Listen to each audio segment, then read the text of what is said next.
firemen. Nobody knows why firemen are firemen. Not even they could tell you why.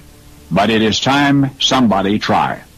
Firefighting is the most risky of jobs. Fire and ice are uncomfortable separately or together. Wives hate the hours, kids love the noise. Fire and ice. Any day at the firehouse, the bell puts the dispatcher on the horn with a tenement tinderbox address, into bunker pants, rubber turnout coat, grab the mask and go. Minutes later, you're on site. As others run out, you go in. You'll need all you can carry. The 4-pound axe, a 6-foot hook, the Halligan pry bar. The ceiling has to come down, and it's one of those stubborn tin ones. In the scary dark, you're gouging out and tearing loose and pulling apart, gulping air and tasting black. Your windpipe is closing, and you've lost track of which way is out. Is it really worth it? They've cut your ladder company from 6 men to 5, so now everything you do is 16.67% more difficult and more dangerous. Your air is low. Inside your mask, you're throwing up. There's a searing ember down your neck, torn gloves exposed, a smashed hand, so you emerge from the Holocaust hugging with your elbows somebody's singed kitten. Back at the station house, you can almost breathe again.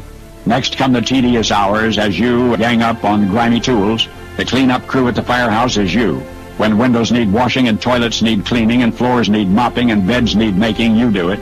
Is it worth it? Your B crew pumper swapped his day shift so some family guy could be home for his kid's birthday, and then outbound toward a false alarm, your buddy gets blindsided by a hot rod driven by a drunk. Fire and ice.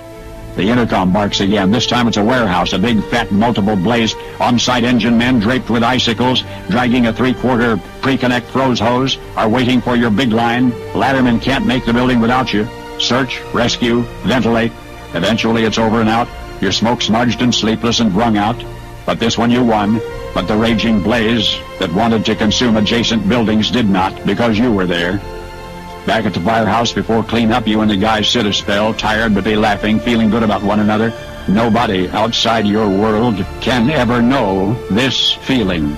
In any other uniform, you get streets named after you. In this one, you risk your life to save people until one day you run out of chances, and at one final fire, either you buy it or you don't.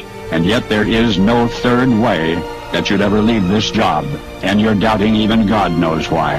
When you hear a familiar voice saying, "It is worth it," and you're hearing this voice, and there's nobody there but you. It's a quiet voice from nowhere saying, "It is worth it." Fireman.